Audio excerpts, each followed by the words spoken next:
kita bisa melihat pergerakan-pergerakan taktik politiknya yang makin terlihat ya, deklarasi yang dilaksanakan baik oleh Anies Baswedan maupun Partai Nasdem menaikkan elektabilitasnya. Ya. Di samping itu juga dia aktif melakukan pergerakan-pergerakan menjalin koalisi. Ya. Namun dalam simulasi Pilpres 2 calon, Anies bakal memenangkan duel melawan Ganjar maupun Prabowo.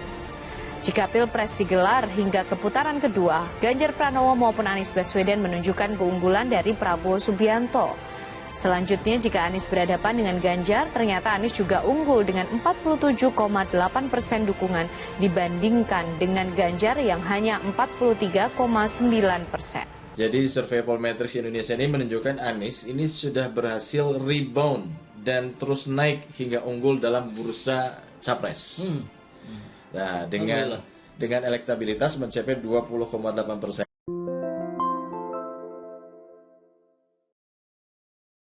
Jeblok di 4 lembaga survei, Nasdem tak memperoleh kotail efek Anies.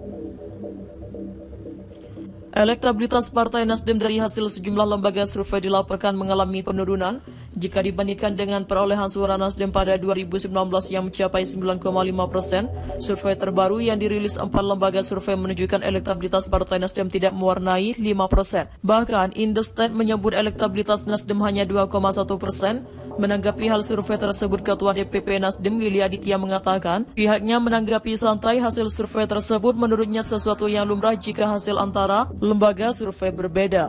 Ya, tidak apa-apa, di survei lain kan lolos. Biasa saja, satu server dengan survei lain ada perbedaan hasil. Kalau disuruh yang lolos, kami alhamdulillah. Kalau disuruh yang tidak lolos, itu jadi catatan buat kami untuk mengidentifikasi apa yang jadi penyebabnya sehingga kami bisa memperbaiki diri, ujarnya. Willy tetap optimis jika Nasdem akan memperoleh suara yang signifikan pada Pileg 2024. Apalagi jika berbicara tren, dalam 2 pemilu tren Partai Nasdem selalu lebih tinggi dari hasil survei. Pemilu masih 1 tahun lebih lagi, masih banyak waktu untuk berbenah. Apalagi tren Nasdem memang begitu dalam survei, tapi alhamdulillah hasil dari pemilu beberapa jauh dan itu sudah dibuktikan dalam 2 pemilu terakhir, jelas Willy. Berikut ini hasil 4 lembaga survei yang menggambarkan perolehan suara partai pada pemilu legislatif 2024. Litbang Kompas rutin melaksanakan survei periodik mengenai tren pilihan partai politik dilakukan melalui tatap muka pada 24 September sampai 7 Oktober 2022. Survei sebelumnya dilakukan sejak Oktober 2019. Sebanyak 1.200 responden dipilih secara acak menggunakan metode pencuplikan sistematis bertingkat di 34 provinsi dengan tingkat kepercayaan 95% dengan margin of error penelitian 2,8%. Litbang Kompas membagi 2 kategori pada hasil survei-surveinya, yaitu partai papan atas dan partai papan menengah dan bawah. Nasdem masuk di kategori partai menengah dan bawah. Elektabilitas Nasdem 0,3% lebih tinggi dari ambang batas lolos parlemen atau parliamentary threshold, yaitu 4%. Saiful Mujani Research and Consulting merilis hasil survei terkait tingkat elektabilitas partai politik di pemilu 2009 dan perbandingannya dengan saat ini. Survei yang dilakukan secara tatap muka pada 3-9 Oktober 2022 dengan melibatkan 1.200 elektabilitas Nasdem 5,4%. Margin of error survei dengan ukuran sampel tersebut diperkirakan sebesar kurang lebih 3,1%. Pada tingkat kepercayaan 95%, asumsi sampel random sampling, PDIP 24,0%, Gerindra 13,4%, Golkar 8,5%, PKB 7,1%, PKS 6,9%, Demokrat 5,5%, Nasdem 5,4%, PPP 3,3%, PAN 1,2%, lainnya 5,4%, TT atau TG 9,3%, LSI Deni JA. Berbeda dengan Litbang Kompas dan SMRC, lingkaran survei Indonesia LSI diramaikan. Nasdem hampir lolos ke Senayan dengan perolehan suara 3,9%. Survei Deni JA digelar pada 11 hingga 20 September 2022 dengan melibatkan 1.200 responden acak dari 34 provinsi. Of error survei dilaporkan kurang lebih 2,9%. PDIP 20,9%, kedua Golkar 14,5%, 3 Gerindra 9,8%, 4 PKS 8,3%, 5 PKB 5,9%, 6 Demokrat 5,4%, Nasdem 3,9%, Perindo 3%, PPP 2,1%, Hanura 0,8%, PSI 0,6%, Garuda 0,4%, PKPI 0,4%, PBB 0,1%, Berkarya 0,%, TT atau TJ 21,6%. Lembaga survei Indekstat juga merilis hasil survei nasional mengenai elektabilitas partai politik. Survei ini diselenggarakan pada 10-19 Oktober 2022 dengan melibatkan 1.200 responden yang diwawancarai secara tatap muka.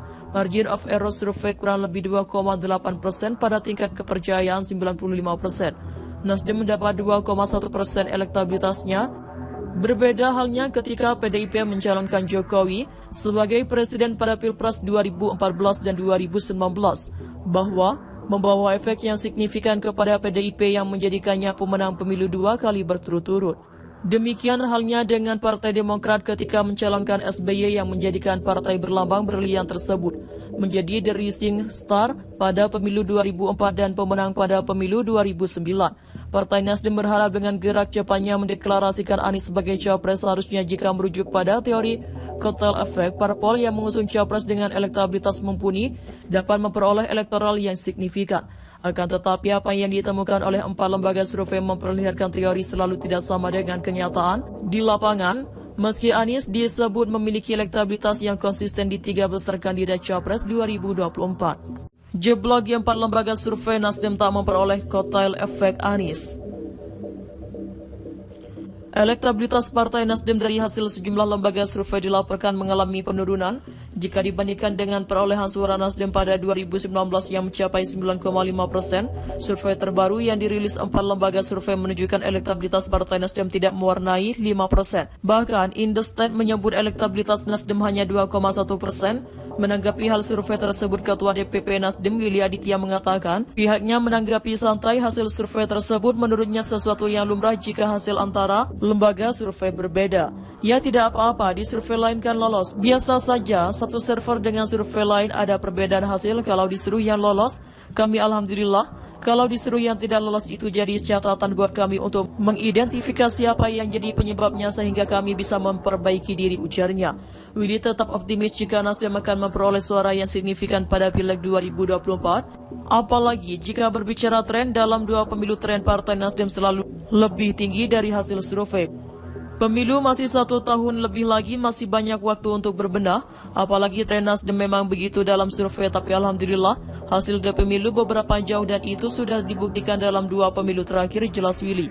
Berikut ini hasil 4 lembaga survei yang menggambarkan perolehan suara partai pada pemilu legislatif 2024. Litbang Kompas rutin melaksanakan survei periodik mengenai tren pilihan partai politik dilakukan melalui tatap muka pada 24 September sampai 7 Oktober 2022. Survei sebelumnya dilakukan sejak Oktober 2019, sebanyak 1.200 responden dipilih.